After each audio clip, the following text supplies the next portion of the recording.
ओम श्री गणेशाय नमः।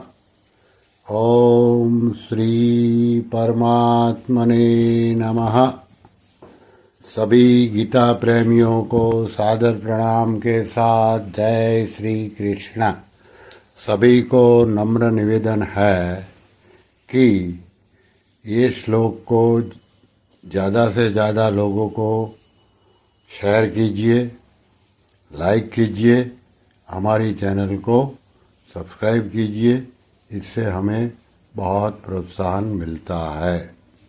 आज का श्लोक है अध्याय 4, श्लोक क्रमांक 20। भगवान उवाच त्यक्त्वा कर्मफलासङ्गं नित्यतृप्तो निराश्रयः कर्मण्यभिप्रवृत्तोऽपि नैव किंचित करोति सः। अर्थात भगवान बोले, जो कर्म और फल की आसक्ति का त्याग करके आश्रय से रहित और सदा तृप्त है, वह कर्मों में अच्छी तरह लगा हुआ भी वास्तव में कुछ भी नहीं करता। अभी इसकी व्याख्या, जो कि परम श्रद्धेय स्वामी रामसुखदास जी महाराज ने अपनी पुस्तक साधक संजीवनी में समझाया है, वो हम देखें।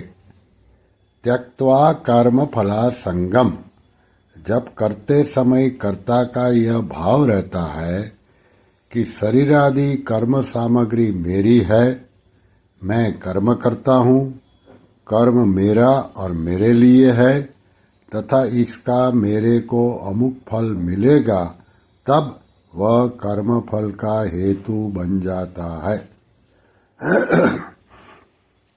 कर्मयोग से सिद्ध महापुरुष को प्राकृत पदार्थों से सर्वथा संबंध विच्छेद का अनुभव हो जाता है। इसलिए कर्म करने की सामग्री में, कर्म में तथा कर्म फल में किंचित मात्र भी आसक्ति न रहने के कारण वह कर्म फल का हेतु नहीं बनता। सेना विजय की इच्छा से युद्ध करती है। विजय होने पर विजय सेना की नहीं प्रत्युत राजा की मानी जाती है, क्योंकि राजा ने ही सेना के जीवन निर्वाह का प्रबंध किया है, उसे युद्ध करने की सामग्री दी है और उसे युद्ध करने की प्रेरणा की है, और सेना भी राजा के लिए ही युद्ध करती है। इसी प्रकार शरीर, इंद्रिया, मन, बुद्धि आदि कर्म सामग्री के साथ संबंध जोड़ने से ही जीव उनके द्वारा किए गए कर्मों के फल का भागी होता है। कर्म सामग्री के साथ किंचित मात्र भी संबंध न होने के कारण महापुरुष का कर्म फल के साथ कोई संबंध नहीं होता। वास्तव में कर्म फल के साथ स्वरूप का संबंध है ही नहीं, कारण कि स्वरूप चेतन, अविनाशी और निर्विकार है, परंतु कर्म और कर्मफल दोनों जड़ तथा विकारी हैं और उनका आरंभ तथा अंत होता है। सदा स्वरूप के साथ न तो कोई कर्म रहता है तथा न कोई फल ही रहता है। इस तरह यद्यपि कर्म और फल से स्वरूप का कोई संबंध नहीं है, तथापि जीवन भूल से उनके साथ अपना संबंध मान लिया है। तथापि जीव ने भूल से उनके साथ अपना संबंध मान लिया है। यह माना हुआ संबंध ही बंधन का कारण है। अगर यह माना हुआ संबंध मिट जाए तो कर्म और फल से उसकी स्वतः सिद्ध निर्लिप्तता का बोध हो जाता है। आगे है निराश्रयः। देश, काल, वस्तु, व्यक्ति, परिस्थिति आदि का किंचित मात्र भी आश्रय न लेना ही निराश्रय अर्थात आश्रय से रहित होना है। कितना ही बड़ा धनी राजा महाराजा क्यों न हो, उसको देश काल आदि का आश्रय लेना ही पड़ता है। परंतु कर्मयोग से सिद्ध महापुरुष देश काल आदि का कोई आश्रय नहीं मानता। आश्रय से मिले आश्रय मिले या न मिले इसकी उसे किंचित मात्र भी परवाह नहीं होती। आगे है नित्य तृप्तः। जीव यानी कि आत्मा परमात्मा का सनातन अंश होने से सत स्वरूप है। सत का कभी अभाव नहीं होता। ना भावो विद्यते सतः, गीता के दूसरे अध्याय का 16वां श्लोक। परंतु जब वह असत के साथ अपना संबंध मान लेता है तब उसे अपने से अभाव अर्थात कमी का अनुभव होने लगता है। उस कमी की पूर्ति करने के लिए वह सांसारिक वस्तुओं की कामना करने लगता है।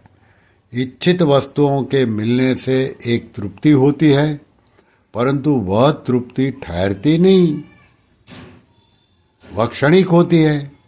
कारण कि संसार की प्रत्येक वस्तु, व्यक्ति, परिस्थिति आदि प्रतिक्षण अभाव की ओर जा रही है। अतः उनके आश्रित रहने वाली तृप्ति स्थायी कैसे रह सकती है? सत वस्तु की तृप्ति असत वस्तु से हो ही कैसे सकती है?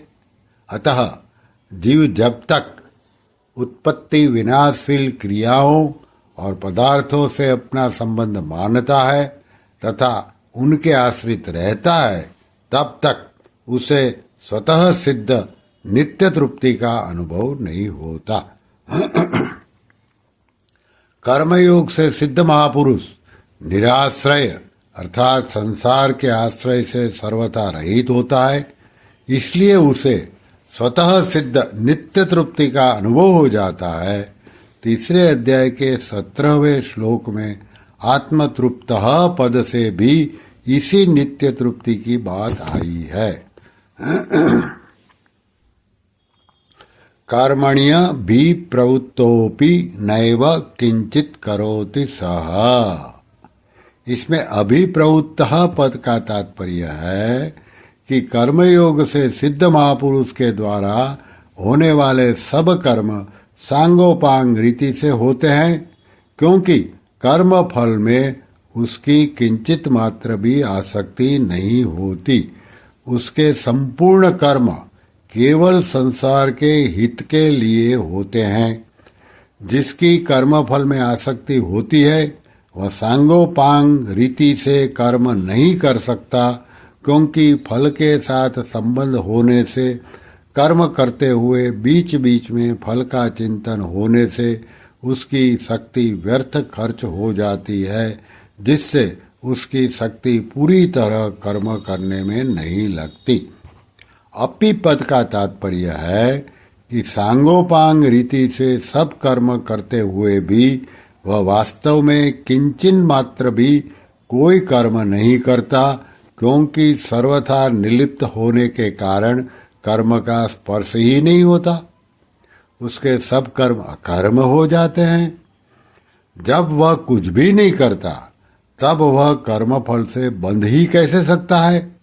इसलिए 18वें अध्याय के 12वें श्लोक में भगवान ने कहा है कि कर्मफल का त्याग करने वाले कर्मयोगी को कर्मों का फल कहीं भी नहीं मिलता, न तो संन्यासीनां क्वचित। प्रकृति निरंतर क्रियाशील है, अतः जब तक प्रकृति के गुणों यानी क्रिया और पदार्थ से संबंध है, तब तक कर्म न करते हुए भी मनुष्य का कर्मों के साथ संबंध हो जाता है। प्रकृति के गुणों से संबंध न रहने पर मनुष्य कर्म करते हुए भी कुछ नहीं करता। कर्मयोग से सिद्ध महापुरुष का प्रकृतिजन्य गुणों से कोई संबंध नहीं रहता, इसलिए वह लोकहितार्थ सब कर्म करते हुए भी वास्तव में कर्म नहीं करता। श्री कृष्ण शरणं मम, श्री कृष्ण शरणं मम, श्री कृष्ण शरणं मम। ओम श्री कृष्णार्पणमस्तु।